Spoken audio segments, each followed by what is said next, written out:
It's the Mike Calta Show.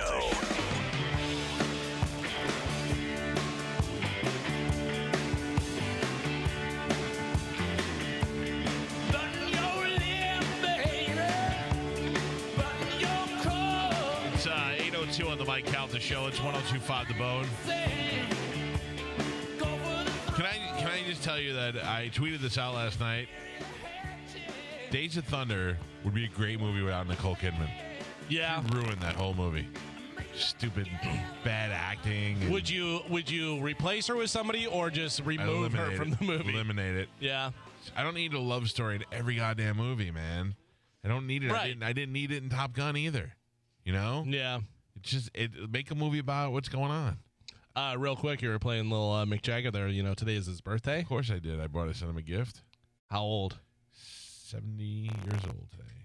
76. Oh, man. Yeah, 76. That's too old to be doing it Out there anymore. touring. He's just going to die. He's going to die one day. He's going to die like in the next 15 years. Oh, I would say he's going to die in the next 5 years. You think so? Yeah, I just assume drugs and stuff. No, and drugs that'll keep him catch up to him. Oh. That's Keith Richards just completely embalmed already. Yeah. Please go get Kevin Brennan and bring him in the studio. I think Keith Richards has had so much drugs in him over the years that his body doesn't know what to do. You know, everything I hear from people that know Keith Richards is he's super smart, which Really? is so funny to think about him, just old pirate. Yeah. Yeah, I think you can be super smart. Like a lot of stoners I know in college were always just smart kids in college. Yeah. But if you're that messed up on drugs and you're always looking like a fool in public. Right. It doesn't seem like it. Kevin Brennan is making his way in here in the studio. Let me see this guy. There he is. That's not him. There he is. I was like, wow, he got a lot bigger. What are you doing up here so early? Oh, sit here so I can stare into your beautiful eyes. What's up, buddy? How you doing? Good. Yeah, so what do you want? Did everybody quit at the club? Did you want to get up and drive over here? Oh, man. How you doing? Me or yeah. or I'm done with him now. No, I'm doing good. Your dad was really on the flight I was on? I would imagine so. You were in Newark? Yeah. Yeah, and when my dad texted me earlier and said my flight got delayed till 1:29 in the morning, and then you texted me and said I'm not getting until 1:30 in the morning. I'm like, it's got to be the same flight. Yeah, when I got on the plane, I was going to be like, Mike Calta's dad. I bet you. I'm going to point him out right now. My dad's wife broke her ankle in Italy, and she was on the flight with a broken leg, so you might have. I did. See, there you go. No, because when we got she had like crutches Yeah. or two canes or something. I haven't seen them, but I assume she had crutches. So that's funny because even when we landed, listen. I don't want to say anything bad about your family, but take your time. Do it all. I'll. So even when we landed, it was like 1:30 in the morning. We're supposed to land at 9:30. Yeah. It was 1:30 in the morning, and there was a back up getting off the plane. So I'm like, we can't even get off the plane. They didn't wait until everybody else got on? No. And I was like, what's going on? And I see somebody like hobbling along. I'm like, oh my God. Like they couldn't wait. Right. That's rude. I know. So I kind of blame the airline. Yeah. I was like, I'm like, you guys can't even like what do you call it when you get disembark. Yeah, you can't even disembark properly. Right. Because they kept saying like the plane was like had mechanical issues, and I was like, oh, you guys can't do anything right. They're in Italy for 10 days or whatever. Yeah. Day 4, she falls and breaks her ankle. They have to come home. The only flight they can get has a 4-hour layover in Newark, and then when they get there, they add an additional 4 hours to the so they were layover. coming from Italy? Yeah. Oh, they must have been. That was miserable. So they didn't even care if they were holding everybody up because like we're miserable anyway. So Yeah. Exactly. we're taking everybody down with us. Exactly. So that's why I was like, no sense in you coming in here on Thursday for no reason. We'll No, just I wait till appreciate today. it. Yeah. So let's talk about this. The last time you were here Yeah. was with Louie. Yeah. Those shows go good for you? I thought they were great. There were no protesters or anything like that. No, nothing. No. No, but they were very, Louis Louis an idiot. Listen, when he was, I worked with him in Nashville, Yeah. and he goes, he dropped us off. He always rents a car, and he always drives fast. Right. He'll like speed. He's not like if they gets pulled over, they'll be like, "Hey, you're Louis C.K." He's like, but can I throw in a side note? I was Yeah. driving and I got pulled over with Jim Norton, Robert Kelly and Big Kenny in the car. Yeah. Pop didn't care about anybody that was in the car. Number one radio guy in the town, never heard of me. Really? Jim Norton's like, how about Robert Kelly? Ever hear Robert Kelly? No. Jim Nope. Norton, nothing. All four of us struck Wow. out. Yeah. Yeah, so he was like, so he dropped us off in Nashville. We the last time I saw him was in Nashville, and he goes, "It's a nice hotel." He was staying at a different hotel. He goes, "This is a nice hotel. Maybe I'll get a room here." I go, "Are you gonna cancel the other room?" He goes, "No, I like to." He goes, "When I was in Minnesota last week, I had 5 rooms."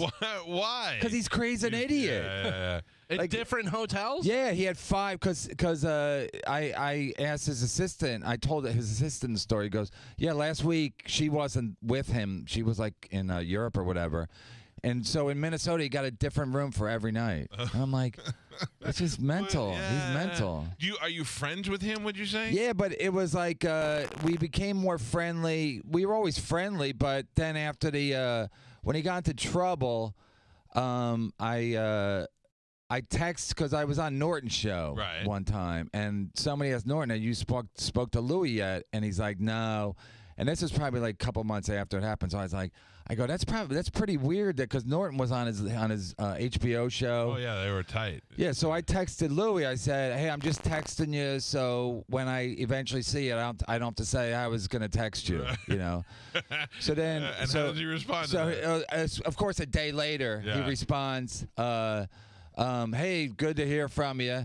So then he invited me to a Super Bowl party. This is probably like in January. Then it was when the Eagles were playing the Patriots, and he knows I'm from Philadelphia.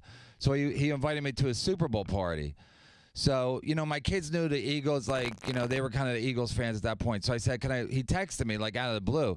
I said, well, can I bring my kids? And then he ghosted me. Oh, that's a no. That's a no. That's a no. So then I text him back. I go, oh, yeah, I get it. You don't want the kids there. He goes, yeah, I just got rid of my kids, not forever, but, they were here for a week or whatever. So he goes, I'd rather not have kids. So I said, well, let me talk to my wife.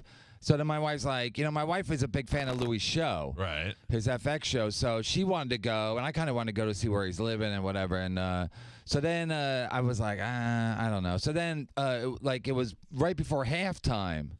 I texted him because at that point my kids were tired. So they want to go to sleep. You didn't go yet. No, so so I decided not to go. So right before halftime, I texted him. I go, I'm going to come over because I know the halftime show's a long time, and it was a close game. So he goes, I go, can I come over? I'm going to come over and watch the second half of the game. He goes, and usually he ghosts me or he takes me, it takes a day, 24 hours to get back to me. He texts me back immediately, goes, no, don't come over.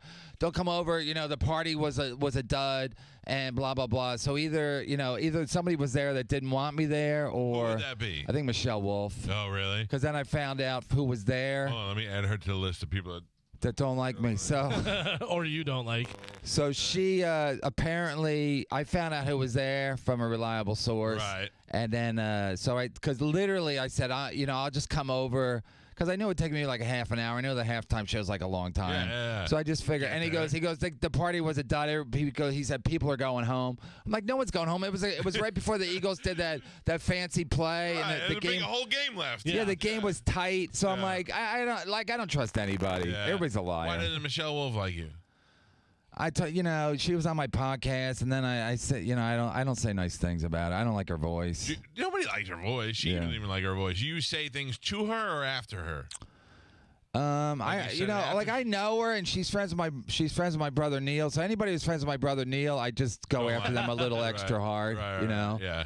And why don't you and Neil? What's the center of your? Well, really, it was that I was in when I was I lived in California from 2011 to 2014. I worked at Norm Macdonald's sports show. I heard you talking about a Norm. That's Norm's story. We love Norm. Yeah, I was working on a sports show, and then I did and then his warm up comic was too like phony and too like high energy. Was it Gary Cannon? I don't even know. No, it wasn't Gary Cannon, but the guy would like throw candy into the audience.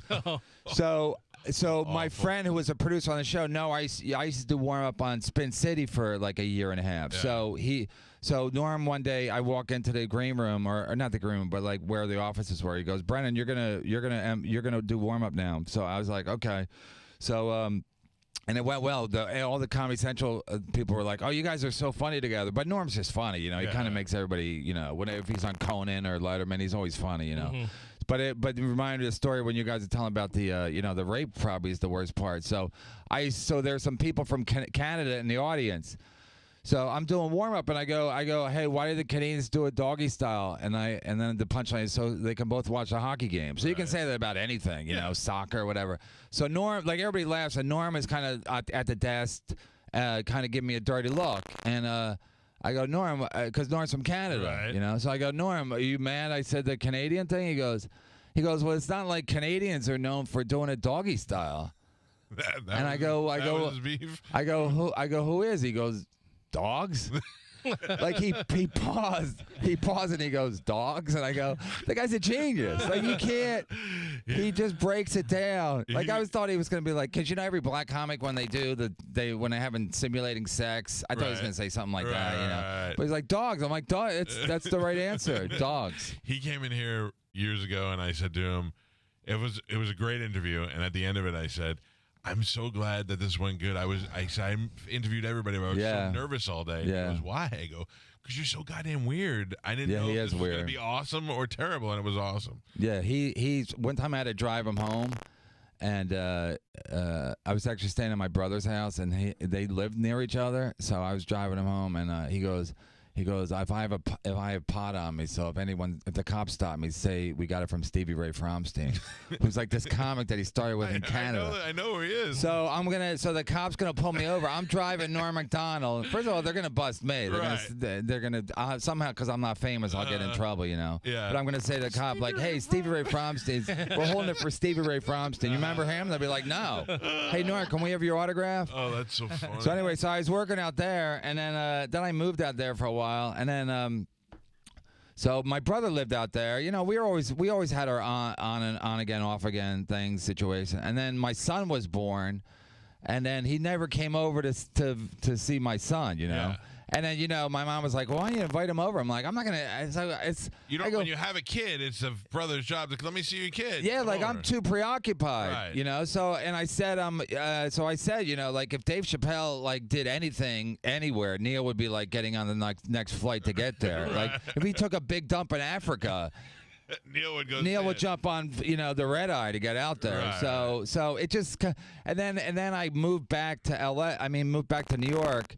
And then I just started like dumping on him the first time I went on Opie and Norton show. I just started dumping on like my brother and anybody that was like not nice to me in California, because I'm like, I'm not going back. No. So I might as well just and then from that it just kind of like took off, you know. Do you feel like I was talking about this yesterday? I am at an age now where if you don't have to wonder if I like you. If I don't like you, you know I will tell you. I don't like your face. Yeah. I don't like anything about you. Yeah. Because what do I care, you know? I don't care at all. And my new thing now, and I kind of think I got this from you, my new thing now is no thanks.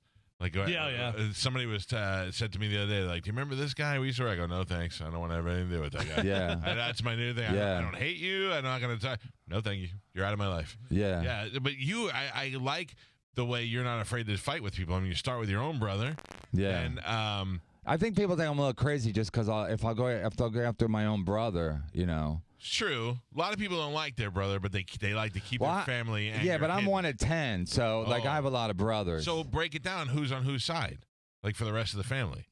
I don't. They don't like Neil because Neil acts like, well, even when Neil shows up, he really doesn't show up that much anymore. But if he shows up, he goes, I just texted Blake Griffin. I'm like, he's constantly telling you who he's like texting. Right. So if one of my nephews is there, my godson Jack, he's always impressed by who's Neil is texting. Sure. So Neil's always telling everybody who he's texting, and like, I mean, he's trying to impress people. Family, you don't need to do that. Yeah, he's trying to impress everybody constantly. So you know, I get that. So whatever. So I mean, it's not like it just kind of started this thing where I just named names, and you know, and then Gary Goldman attacked me, and like. Oh, I forgot about that one. I didn't put that. Yeah. On So everyone's like, so I named names, and I would just name names, and everybody was kind of thought it was funny, and then I think I got a little.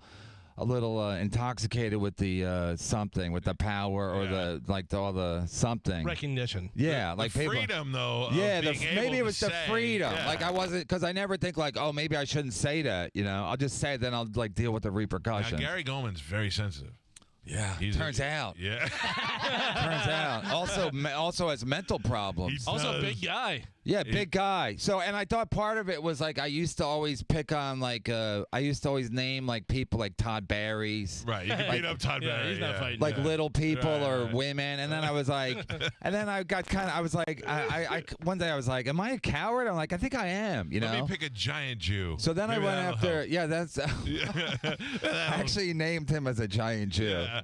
and then I named another giant Jew. You know, Kenny, Club Soda Kenny. Yeah. He does all the He security was in my for car everybody. when the cops pulled us over. Probably, They didn't yeah. care about Kenny either. Yeah, so I included him with as a giant Jew in my riff about giant Jews. I saw Club Soda Kenny at Jim Norton's July 3rd party. He wouldn't even shake my hand practically. Really? Like I go, hey, Club Soda Kenny, it's Kevin Brennan, and he like goes, hi, Kevin, and like looked away. So either he didn't like the barbecue or he was.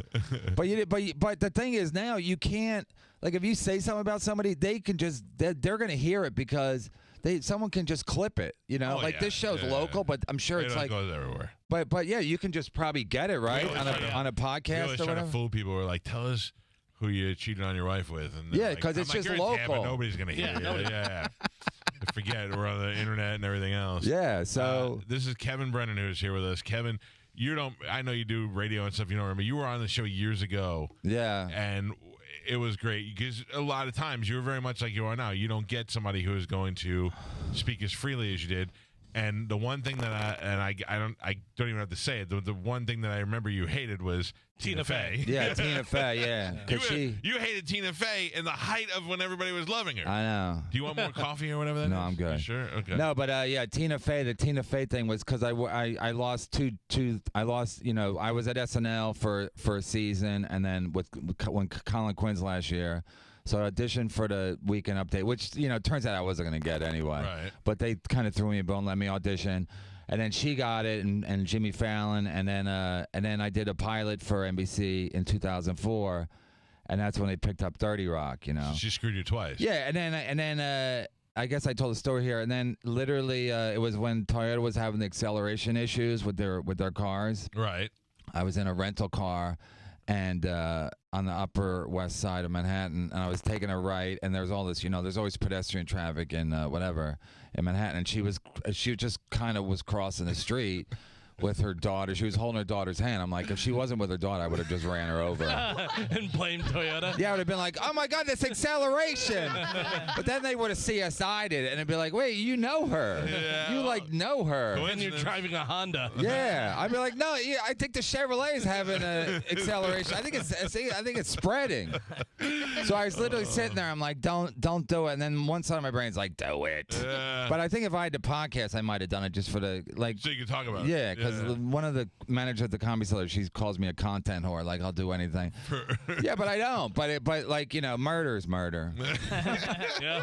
So at some point, you'd be like, am I gonna murder? It would have been a funny story though. If you would have murdered Tina Fey successfully, It would have been great. and you got away with it with Oh her, my like, God.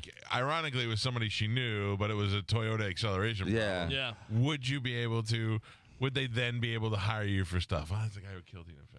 You know what I mean? Yeah, it might- backfire. Yeah, because you know Louis, there's always like a safety issue when they always say it's a safety issue. You know, Right, when 'cause Louis you work- shows up at a gig, like the employees, it's a safety issue. Yeah, I'm like, give them goggles if that's what we're afraid of.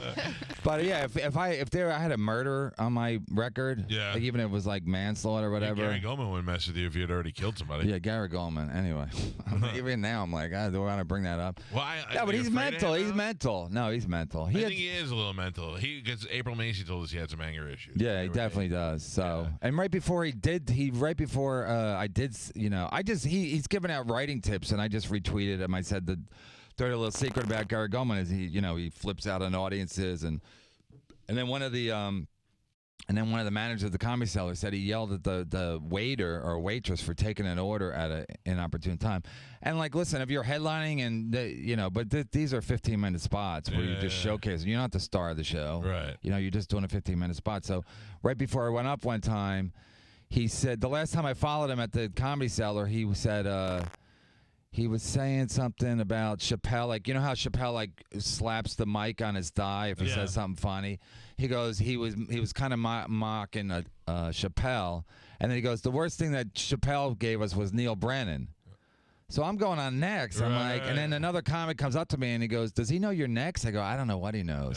So I didn't say anything then, but I'm like a baseball player. You know when they throw at your head or whatever, you be like, "I might not get him today, but I'll get him. Wait till next season. I'll get him eventually." Right. So I like planted the seed. I'm like, I'll get him. And then he was doing these writing tips, you know. And then on Valentine's Day, I was mad because Louis had canceled a week. We were supposed to be in Chicago. The week after I was here, I was supposed to be in Chicago with Louis, and he just canceled it last minute because he didn't feel like doing it.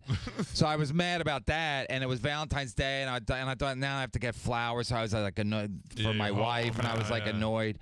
So I just retweeted like what he said, and then he kind of and that started like the thing, and but you know I wasn't. Everybody has like a Gary Goldman story, but so. you're comedians. Nobody takes that as a joke. No, because that's the one thing I learned about being a comedian is everyone's thin-skinned. And he grabbed you? Yeah, he grabbed me. I was looking at the mirror in the bathroom, and there's no door there. You can just walk in, but there's a bathroom attendant. It's one of the Comedy Cellar rooms, and I was just looking at the mirror to see how I look like, and he just grabbed me and like pinned me against the wall. He's like, "Don't test me," and I go, I already did test you and you failed.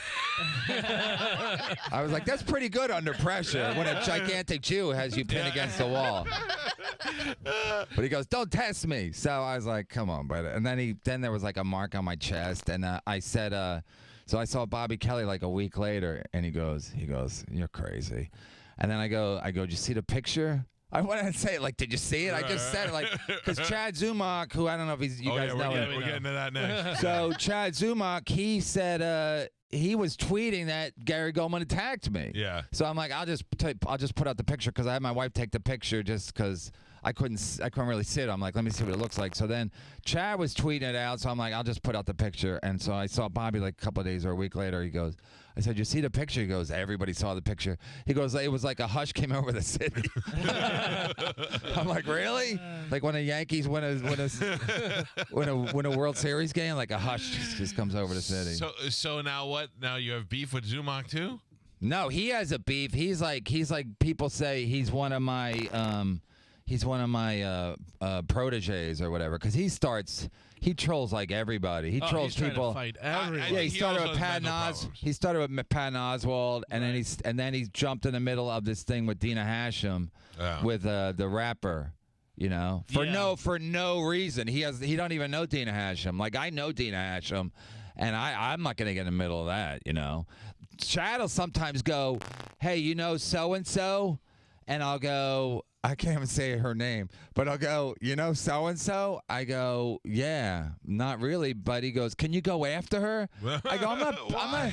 He goes, because I don't like her. I go, I'm not all my beefs are organic. They're all legitimate. Organic beef. Yeah, like even with Gary Goldman, like he was like he said something about my brother. Like I can say something about my brother, but you can't, you know? Right. So Chad's like, can you go after this comic? I'm like, no, I'm not, no. So he goes, I'm like, Chad, you got to get out of L.A. because no one in L.A. is appreciates that you're going after. Yeah. Like he went after Patton Oswalt pretty hard, and then for what? I don't like Patton Oswalt because of I don't know what he did. What he did with putting that kid's address out, the Sandman kid, the kid that was not protesting, the kid that was on the high school trip. Remember that in D.C. And the Indian guy walked up and started playing the drum in his face. Oh, he had a smirk on his face. Yeah. Didn't do anything, though. Yeah. Putting that kid's address out. He did? Yeah, he needs to chill out a little bit. Yeah, he's got a little. I mean, he looks like a troll himself. He's little. He could literally live under a bridge. And he's got things that people are nice to him. Huh? People are nice to him. Chad said, Chad basically. Your wife died and you married a new lady like 3 months later. Yeah, and she had like 5 different things in her system. Yeah. So listen. We got jokes to make. Yeah. If you want us to make jokes, Patton. Yeah, so Chad was implying that Chad told his next wife, his current wife, to sleep with one eye open. Which is like a funny thing. And also, you know, and then I jumped in to defend Chad because I know Patton Oswalt a little bit, and also it's like, you know, and then Patton Oswalt, I'm sure he's anti-bullying, you know, because he's a progressive, you know. So, but when you have 5 million Twitter followers and then you send them after Chad Zumach, right? I mean, that's classic bullying. That's what Lady Gaga and all these people that have like 100 million Twitter followers, they send their Twitter followers after these people. Yeah. And that's classic bullying. Yeah, you know. You're right. You're totally right. Fight your own battles. Yeah. Fight your own battles, Patton Oswalt. Yeah. So, but it is. I mean, it's funny to watch Chad. I'm like, Chad, what are you doing? Because now I text him. He goes, it's a nightmare. Because all these XXX fans are younger people, and they all know how to do all this stuff. Yeah. They hacked his Twitter account. Oh, you know? wow. Yeah, and then once that happens, they, you know, even though he was verified, once they hack it, then you're kind of done. You know? Yeah. Wow. And probably his password was like Chad Zumach 1 or whatever. Because that's apparently how they got him. He had an easy password. Had Zumach, your brother, Michelle Wolf. Oh, Kumia. What's up with Anthony? Now you were doing stuff there. Yeah. I got a whole list of things. No, he was like, I love Kumia, but like I said, working there, I was doing like I started my podcast, Misery Loves Company, at Bobby's network at Riotcast. Right. And then let me ask you a question. Are anybody making money off of these podcasts? I'm making money. You know, all right, here in relation, like Anthony can't be making enough money to where he cares about this podcast. About mine? No, like stop, not you. Yeah. But stop doing podcasts. Just because you're a comedian doesn't mean you should do podcasts. You have no filter whatsoever. You will say stuff that's worth it. Anthony had an audience. He should do it, but he can't be making enough money to where this is worth it to him compared to what he made before. He listen, I don't know exactly the details, but it's a problem just because running your own business is a pain, and they have technical problems, and they have problems with their app, and it just, you know, and it just seems like it's a common thing where you try to put this network together, and it's hard because people want to watch stuff live, and then you know, in the process of watching stuff live, it's harder because the app doesn't work or whatever. But I was at Riotcast, and I wasn't making any money there. Right. So I had my podcast, Misery Loves Company, which Bobby came up with. He came up with the idea, and, you know, it was basically after my first couple appearances at Opie and Norton. So Kumia wasn't even there then. So then Kumia wanted me to start a show over there, and Bobby's like, no, you can't do both shows. So he basically handed me off to them. And I was still doing my Misery Loves Company, and then I started doing a show called Burning Bridges at Kumia. And then it became like... Then I started to realize, like, people aren't, like, I was doing 2 shows a week there, and I was just like, and I said to Kumia, I said, it's like being in the Negro Leagues. Like, nobody saw the Negro Leagues, but it's just, you know, you heard that they were great. Like, the guy hit 40 home runs with a wiffle bat, you know? But no, so it was like, people aren't paying the $9 to go to sign up for Kumia because it's because they can get so much content for free. Yeah. No, so, I don't understand that business model. So Kumia makes it because he's got a very loyal fan base. Yeah. So they sign up for Kumia, but like I was extra content at Kumia, and then so you get fans there, but I think most of the people that sign up for Kumia listen to Kumia, and then maybe they'll listen to your show. Now, is he pay you? He was paying me, and then I set up a Patreon for my free show. Right. And once I set up my Patreon, I was like, well, let me just focus on my free show because they don't put out anything free, and if you don't put out anything free, you're limited to how many people are going to listen. You know. But he doesn't care because he wants to say what he wants to say.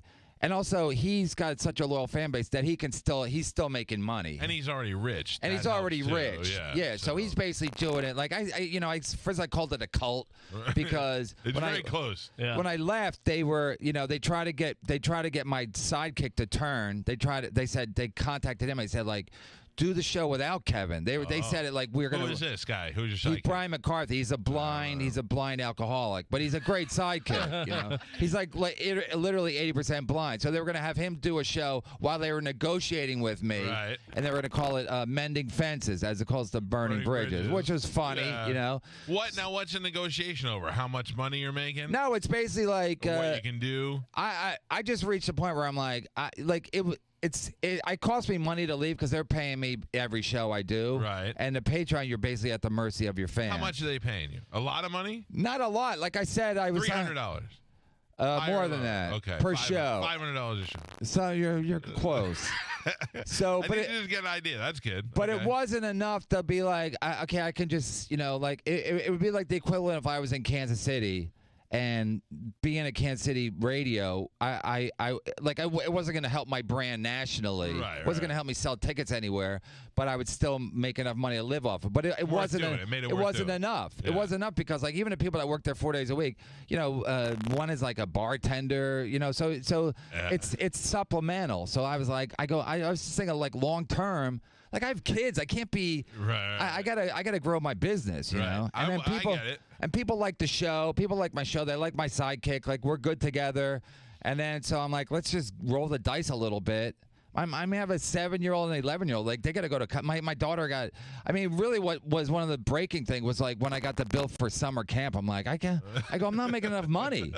I go as it is with Cumia not growing. Cumia is never gonna grow. It's not like people are gonna all of a sudden discover Anthony Cumia, right? Because everybody knows him. And he doesn't do stand up, so he can't do a stand up special. People are like, I mean, he's great. He's hilarious. But he's got his audience. Yeah. He's not going. So I'm like, I gotta somehow, I gotta put out free content. I gotta grow my show, and but I got the thing for summer camp, and I was like, I knew something was up because my wife was nice to me. I just did a show that day, and she's like, hey, you want more vegetables? I was like, something's going on. Nice. How many kids you have? 2. Okay. And then she goes, oh yeah, oh by the way, I put the the summer camp on our credit card, even though I pay everything on our credit card, our joint credit card. And then she goes, how much was it? And she I guessed high. How long is the camp? A week, 2 weeks, summer? Like for 4 weeks. It's like a day thing. So but I go, that's probably close to what is that? $4,000. This guy knows everything. Yeah. I'm very impressed. I'm trying to figure it out. I'm very impressed with your numbers. So I guessed high just to like as a joke, and she goes, yeah. Oh. So I go, well, I didn't even have that available on my credit card. She goes, yeah, I talked to them. She increased your limit. I talked to them, and they said it's okay as long as you pay within a couple. I go, yeah, thanks for not. She didn't tell me, but she talked to everybody else. Right. So I was like, I got depressed. I was like, I can't. I gotta.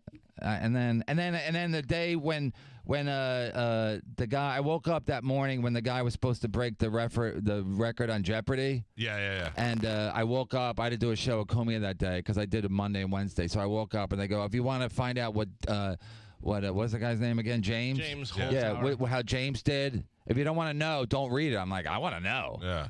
So I heard he lost. It put me in such a bad mood because that was like I'm to the age now like I almost appreciate nothing. I enjoy nothing, but I really appreciated this guy because my wife hated him because she's like he has no social skills. He doesn't know how to smile. And people always say that about me. I don't have You related to him. Yeah. So and he was great and he would gamble. Yeah, he was like he basically changed the whole game. And I was like really we watched every day as a family.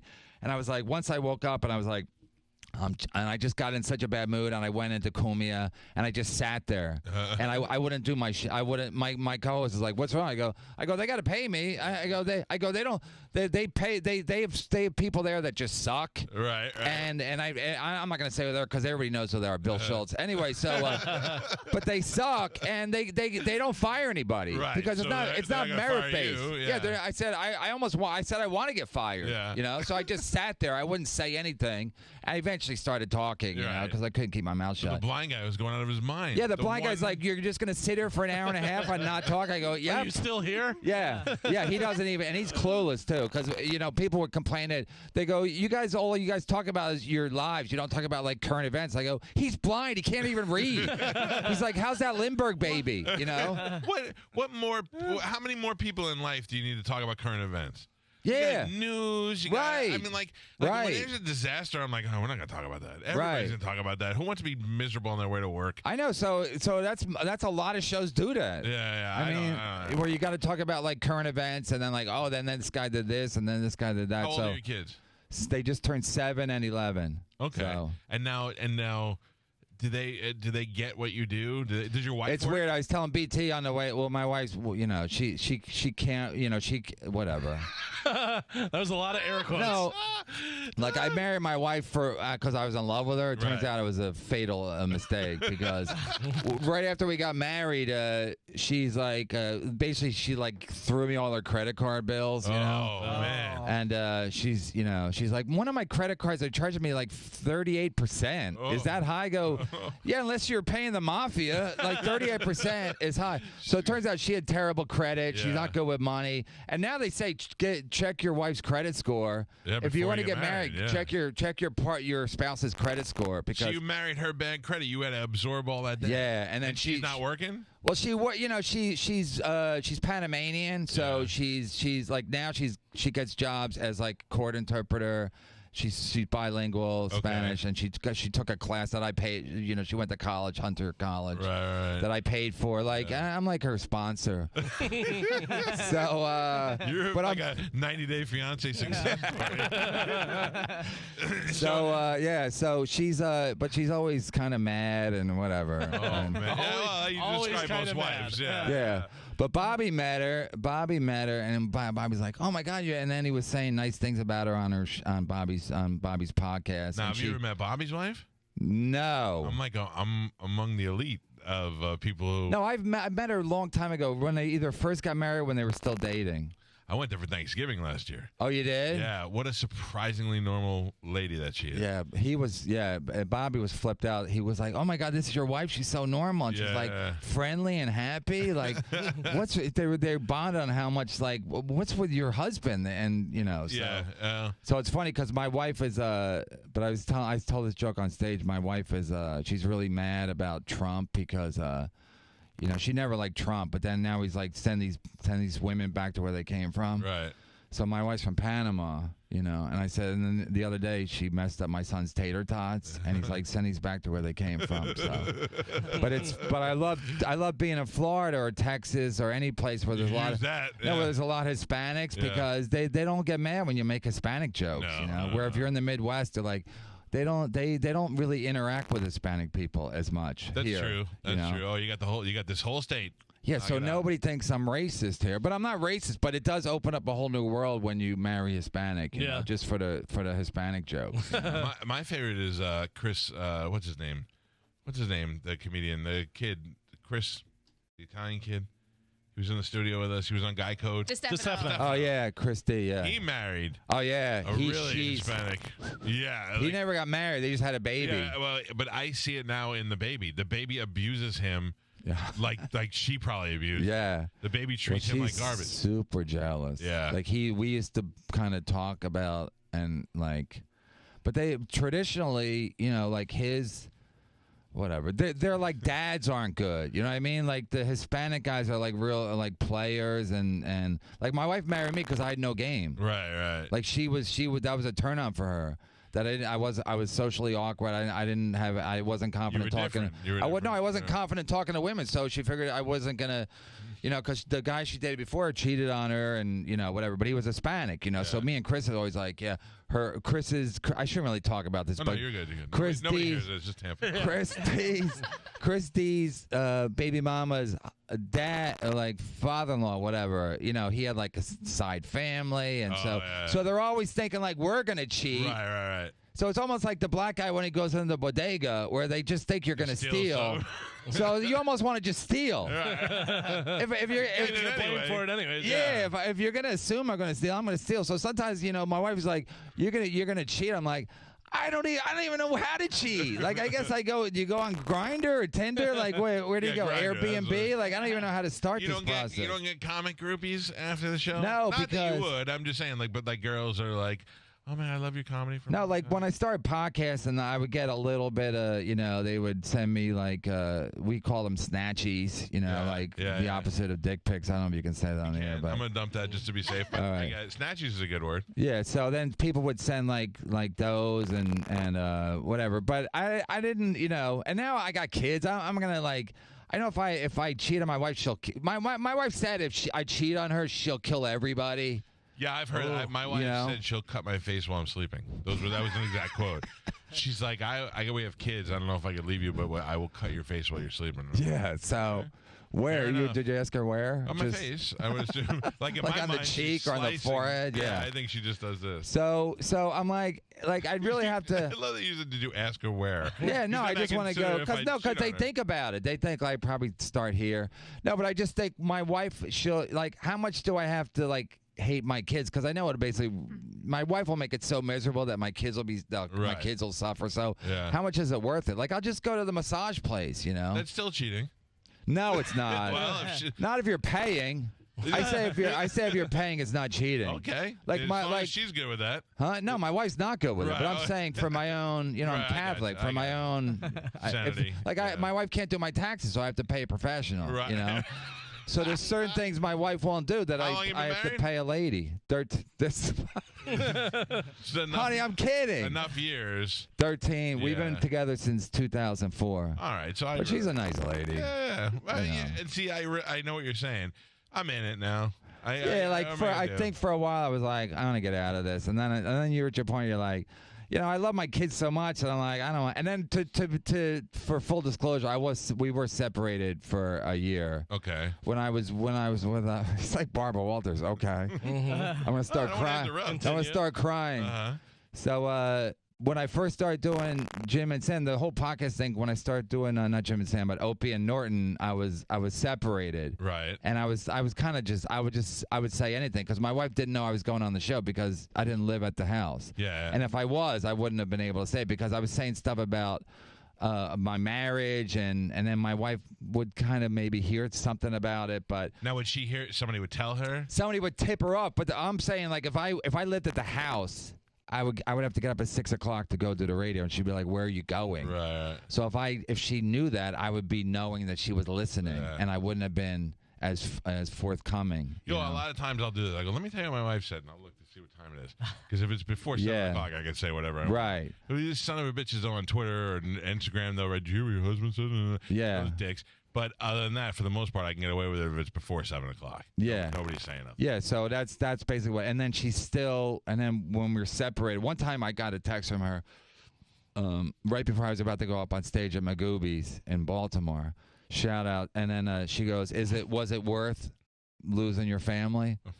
This is like, Right before you're about to I'm go going there. up in 5 minutes. And I go, what? She goes, yeah, you went. Just heard you were on the radio. I listened to it. You're disgusting. I told some story about I was in a, I probably can't tell it here, No, but you can. but I was in a, going to, it was when we were separated, but I was Right. in Atlantic City.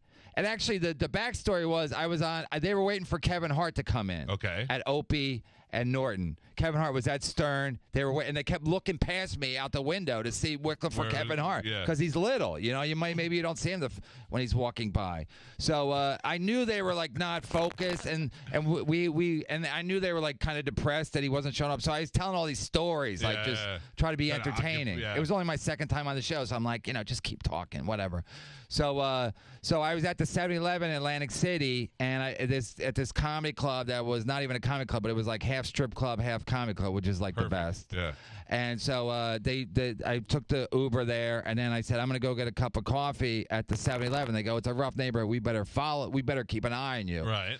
So I went to the 7-Eleven, and that was when Atlantic City was really struggling. So there was a woman outside the 7-Eleven. She goes, can I have $1? Uh-huh. I go, well, on the way out, if you touch my thing, Yeah, I'll give you $2. $2. Oh. You doubled the price. Well, quite the negotiation. I come out, and she goes, well, he goes, I'll take you over here, and I can, whatever. That's your thing, yeah. Yeah, no, she can she use can her do more. mouth. Yeah, okay. I don't know if I can say that. To kiss you or whatever. Yeah, no. I know what you're saying. I know To what do you mean. bad stuff. Yeah. So I go, well, I can't because it's not safe. Right. And also because the security from the club is watching me. So if I see you walk around, if I see me, Yeah. they just met me. So if they see me walking around the corner with you, they're know going to what's be. up. Yeah. So I said, let's just keep it, So Yeah. she just touched on the outside. And I gave her $2, Yeah, you feel So better than just giving her the money for nothing. Yeah. So it's like she makes twice what she was looking for, and it didn't cost. All she had to do, and she's done much worse than that today, probably. Yeah, right. So I told that story on Opie, and Jim, and my wife heard it, and so she flipped out. I go, it's just a funny story, and nobody. She goes, you're disgusting. You take advantage of the homeless. I go, we don't know she was homeless. No. She was outside the 7-Eleven. She might have just been like working. She's running a business. It's a business, That's man. her side hustle. she's touching it over the pants for $2. So I thought it was very reasonable. Like, I'll give you more than you asked for. Well, she started low. That's a $5. That's a $5. Yeah, even Atlantic City, that's $5. Right. Yeah. No, I like the way you were at least generous. So that was the text, and then I was like, and then I'm thinking I'm gonna bomb, but I was so mad that I'm like, why does this always happen to me? Like, why can't I just get away with one thing? So I was so mad. I just had a great set. And I felt like, it's all gonna work out. And then she gets over it. My wife's pretty good. She gets over stuff. Right. Where I don't get over anything. My wife picks the most inopportune times to be jealous. Like, normally she doesn't care. She can see stuff happen in person. Girls take pictures with you. They want to. She doesn't care. And one day I went to go see the first Van Halen concert where David Lee Roth is back. I mean, I never pay for tickets for anything. I paid $1,000. I could sit in the second row and all that. I'm all excited. Yeah. My wife's blowing up my phone. What? Who is this girl? I don't know. Well, why is her profile picture you and her? I don't know, because I'm very famous. I don't know what you want me to say. If you scroll through Facebook, a couple other people might have the profile picture of me too. Yeah. That was the day I think she just wanted to ruin the Van Halen show. And who was the girl? Just somebody? A very nice girl that that actually dated a friend of mine. Yeah. You know my wife did. I almost drove off the road one time because my wife said, I was driving and my wife texted me, or she called me. She goes, "Who's that girl in the picture in your Facebook?" I go, "What?" She goes, "Yeah, that girl." I go, "It was just a fan." I go, I don't even know what you're so you saw me like with my arm around somebody after a show, and you thought I said, "Who's that stupid?" Yeah, I said to my wife, I go, "I can assure you that the girl that I'm secretly banging will never have a picture on my face." we don't take any pictures. Right, maybe a sketch, but no Snatchies. Snatchies, no Snatchies, pictures. No.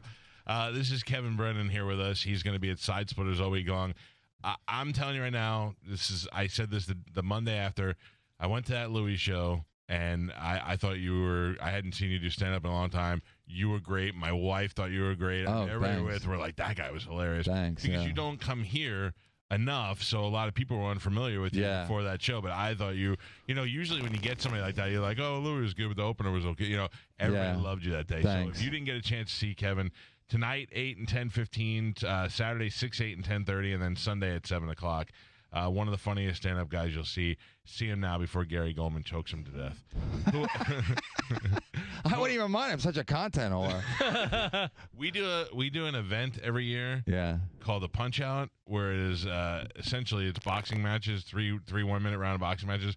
But they're based out of like grudges, organic beef matches, organic beef, like legit. Like we had a kid on the show who on the station that we all hated, and Spanish beat him up last year. Yeah, like you should they really think about like keep in the back of your mind that if you have somebody you really hate, you'll have an opportunity to fight them. And we've had intergender matches, we've had midgets, we have transgender matches, so it doesn't matter who it is. All right. Somebody that you just know that you'll have an outlet to beat their face in if you really want. All right, thank you. Yeah, because I'll shame them if you want to fight and they don't, I'll make them feel terrible. Yeah, actually, I got into a thing with the Bagel Boss, just kind of randomly because I wanted to get him on my podcast. I was doing a live podcast last week or whatever, and then I know he had done a show the day before for free, right? At one of Kumia's shows, So I sent him an email. I said, I'll give you $100 as a gentleman, right? Way more than I gave that lady at 7-Eleven. So I'm like, okay, I'm not going to ask you to work for free because you're probably sick of working for free, but I'll give you $100. And they got back to me and said $700. So I tweeted. $7? Yeah, and I wasn't even going to make close to $700. So I said I tweeted that the Bagel Boss wants $700 and then he came after me, and then Chad got involved. I'm like, then I go like, I love America. I'm getting trolled by a troll. So can I tell you, we were like the first people to have him on the radio. We had him on the next day after. You had it. He did a phoner? No, we did a phoner, Yeah. And we called him the day before. We got a hold of him. A buddy of ours works in Long Island. He gave me the number. So we called the guy the next day. This is like a week before Jim and Sam had him on and all that. And Spanish is talking to him. Spanish is like, he's locked in for tomorrow. I was like, all right, great.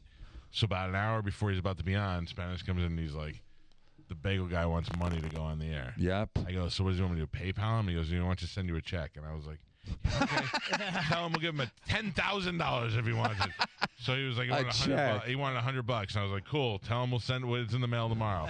Sending that moron any money. We had the interview, and I was like, well, great talking to you, bagel dude. So he took your word that you're going to send him a check for $100. What an idiot! I know.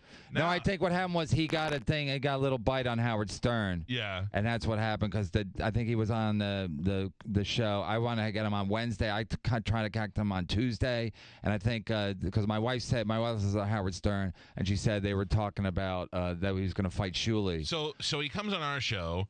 And we talk to him, and he's really not that entertaining. And now he thinks he's a celebrity, so instead of being an angry guy, he's like, hey. Yeah, now he wants people to like him. Right, yeah. so I'm like, look, why don't you come down here? So the whole thing was, I have a 12-year-old son. Yeah. And my son was like, I'll fight him. And I said, really? My son's pretty docile, but he plays hockey, and he fights in hockey. He goes, I'll totally fight that guy. Yeah. So I wanted to rope him into fighting my son. I said, would you fight at the Punch-Out? And he's like, definitely. I'm like, all right. I go, I'll put $1,000 up for a prize for whoever you box, because I know my son would kill him. And he was like, all right, I'm in. And then all of a sudden, like a week later, he's fighting everybody. He's fighting Shuley. He's fighting every show I had him on. UFC. The guy from Philly. I was like, all right, we're done. I'll fight him if he wants his check. He can come collect it. I'll put it in the ring. If he can knock me off of the check, he can take it home with him.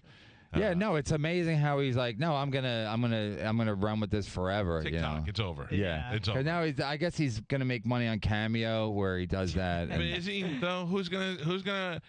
I guess he's. I read somewhere that he's got like 50 or because I checked his Patreon. His Patreon is at 0. Yeah. But I think his Cameo, they use him for cameos. But he said like either 50 or 70 gets like $50 a shot. So he's not making a fortune. No, if I got that, I'd be like, who is this? Like, remember the bagel guy? Yeah. Like, he was big. It was, it was such a Long Island thing that it was, You know who I won is the guy who beat him up. That guy was the superstar.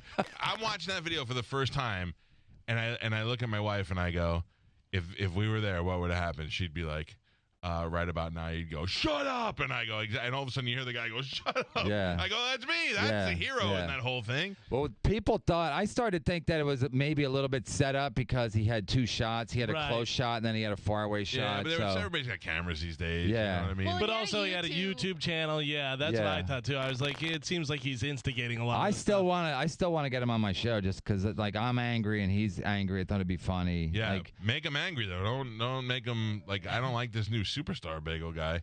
Yeah, it doesn't work. I mean, that's the thing. If he would have, oh my God, it would have been anywhere and he would have chest bumped me like that, I would have just kicked. There it is. There's my hero. There's my hero right there. You can't even, once the guy's on top of you, can't even see the little guy anymore. No. He disappears. All you see is this guy's bald spot. He hates his wife, and now he's got to listen to this douchebag while he's trying to get bagels. Yeah. He knows what's up, that guy. Plus it's in the morning. They're trying to go to work and just get your bagels and get out of there, and the guy's like making a big scene. But it must suck to be like 4 feet or whatever. But be happy. Be happy about it. Like, look, I got a friend who's a midget, and he's like... Yeah, but he's not even a midget. Like, I think it's like he's almost like a tweener. You know what I mean? Yeah. Or you can't... He's not like... He doesn't like... People don't think he's adorable like a midget. Dress like a little boy. Wear a little suit all the time. Maybe. Wear a little suit, and people love... Be a chauffeur. Yeah. If you show up to pick me up in the car that's and a good you're idea. midget in a tuxedo, I'm like... And have like old... You sit on telephone books like in the old days. Yeah, be adorable. Yeah, like you just want to give him snacks. Like that being adorable. You throw M&Ms up at him. So he went the wrong way with it. All right, listen, I love having you here. Thank you so much for coming. Thanks for having me. Yeah, thanks for postponing it today. No problem. Totally worth it. Go see Kevin Brennan, sidesplitterscomedy.com or 860-960-1197. I'm so trained. I know all the numbers by heart. Make reservations to go see him. I promise you'll dig it. We'll take a quick break. It's the Mike Calta Show. You're listening to the Mike Calta Show on 102.5 The Bone. Real Raw Radio is the best.